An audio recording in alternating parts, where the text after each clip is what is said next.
एक बार फिर से आप सभी का स्वागत है हमारी खास पेशकश में जो कि बजट पर हो रही है और हमारे साथ जुड़े हुए हैं बहुत ही खास मेहमान। हमारे साथ रिदम देसाई हैं, साथ ही समीर अरोड़ा है, हमारे साथ मिस्टर पी के बसु हैं और नीलेश शाह हमारे साथ जुड़े हुए हैं जो कि लगातार समझा रहे हैं कि बजट से ठीक पहले बाजार को आप किस तरीके से देख सकते हैं, बाजार में निवेश के कहाँ पर हैं मौके। और ऐसे में ही समझ लेते हैं समीर आपसे कि FIIs का जो रवैया रहा है बीते कुछ 6 महीने या 1 साल में, वो भारत की तरफ ज्यादा अच्छा नहीं रहा है। काफी बिकवाली हमने देखी है लगातार महीने दर महीने। उसके बावजूद भी क्या आपको लगता है कि बाजार में तेजी कायम रहेगी और कौन से ऐसे ट्रिगर्स हैं जिससे बाजार अपने आप को ऊपर की तरफ लेके आता रहेगा?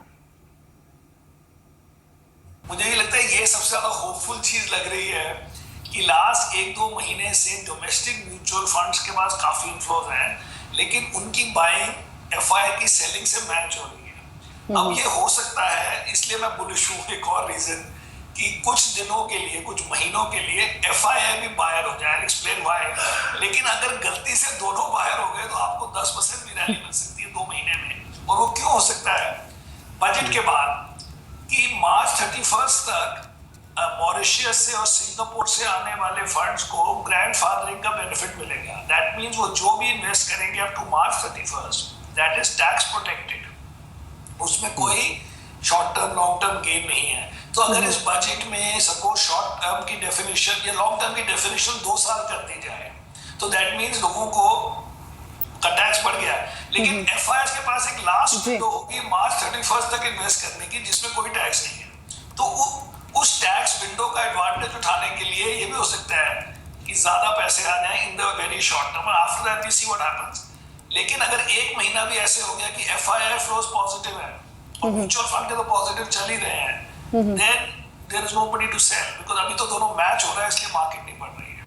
राइट मिस्टर अरोड़ा, जिस तरीके से अभी आपने कहा कि कहीं ना कहीं आगे जाने वाले कुछ महीने हैं वहां पर आप एक्सपेक्ट कर रहे हैं कि FIIs की जो बाइंग है वो बढ़ती हुई नजर आएगी, और अगर ऐसा होता है कि दोनों डोमेस्टिक इंस्टीट्यूशनल इन्वेस्टर्स और फॉरेन इंस्टीट्यूशनल इन्वेस्टर्स खरीदने के दौर में आ जाते हैं तो 10% तक की भी रैली बढ़ सकती है। ये एक बहुत ही इंपॉर्टेंट पॉइंट है। लेकिन खास तौर पर बजट की ही अगर बात करें तो सरकार ऐसा क्या कदम उठा सकती है जिससे मार्केट्स को और पूरी इकोनॉमी को फायदा होते हुए नजर आए इस बार के बजट में?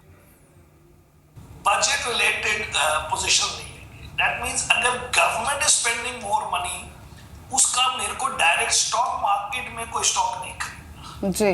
तो हम तो खाली खरीद रहे हैं कि मार्केट ठीक रहेगी, लेकिन सब स्टॉक हमारे ही रहेंगे, which is private sector banks, some consumption, some stocks which have fallen a lot after 8 November and generally stocks जो अपने आप चल सके। हमें बजट चाहिए कि मार्केट ठीक रहे, कि मार्केट में कोई नर्वस ना हो, लेकिन हम उसका स्टॉक नहीं खरीदते हैं।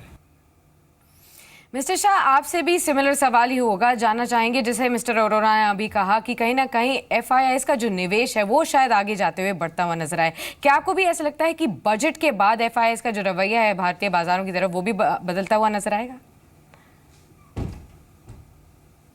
अगर हम लास्ट जनवरी और फरवरी को देखें तो उन 2 महीनों में FII ने काफ़ी बिकवाली की थी, और जब हमने बजट में फिस्कल प्रूडेंस का पाथ अपनाया और economic reform oriented, growth oriented budget पेश किया तो उस दिन नेक्स्ट दिन से FII की बाइंग चालू हो गई।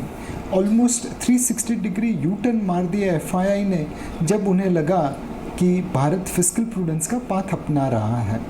मेरे हिसाब से अगर हम फॉरेन इन्वेस्टर्स को कन्विंस कर पाए कि भारत फिस्कल प्रूडेंस का पाथ अपनाएगा और जो स्ट्रॉन्ग मैक्रो इकोनॉमिक फंडामेंटल्स है उस प्लेटफॉर्म के ऊपर वो फास्टर ग्रोथ को अचीव कर सकता है, तो डेफिनेटली यकीनन ये FII लोग जो पिछले 3-4 महीने से माल बेच रहे हैं वो खरीदने के मूड में आ सकते हैं।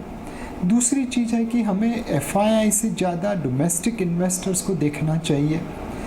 क्लियरली अगर हम देखें पिछले 10-15 सालों में तो हमने सोने की इंपोर्ट में जितना पैसा लगाया है उससे कम पैसा हमने FII के थ्रू अपनी मार्केट में लाए हैं, डेट और इक्विटी दोनों मिला के।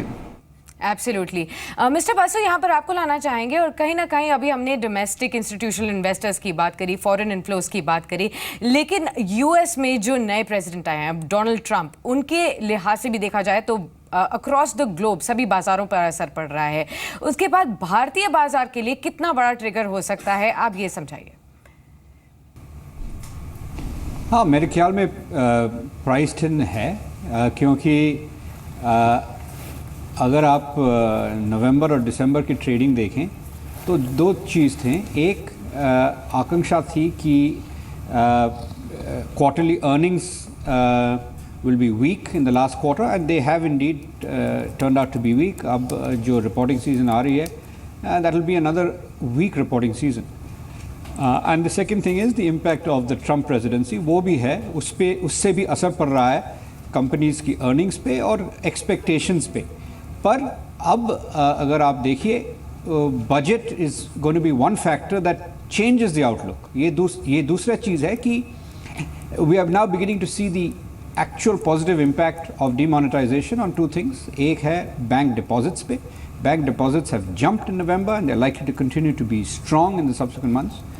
और दूसरी चीज़ ये है कि गवर्नमेंट रेवेन्यूज़ बहुत बेहतर हो गई है, और इससे there will be now an opportunity in the year ahead for the government to spend more and to boost the economy that way, and for banks to increase lending because they have a much bigger pool of deposits. So ये दो चीज़ें अब